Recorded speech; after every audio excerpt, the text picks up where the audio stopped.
Vaqtingizni nimaga sarflayapsiz? Kim bir kunda 8 soatdan ko'p dars qilib qo'lini ko'tarsin?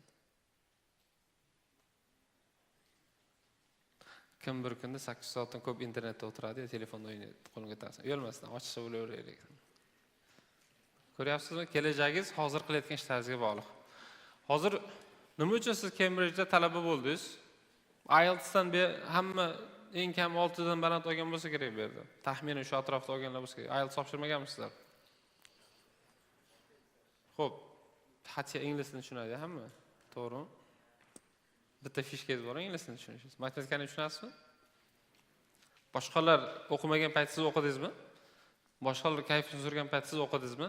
Boshqalar o'yin o'ynagan paytingiz o'qidingizmi? Mana shu darajaga erishdingiz, natija bo'ldimi? Endi nima uchun kayfga berilyapsiz? Miller, kayfga berilma.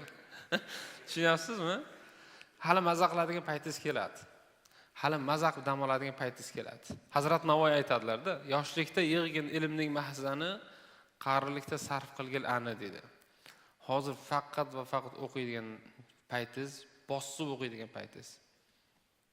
Haftasiga bitta kitob demayman, kuniga bittadan kitob o'qing siz. Note taking to'lib ketsin, bloknotlaringiz ko'payib ketsin. Siz hozir bitta kitob yozadigan yoshdasiz, tushunyapsizmi?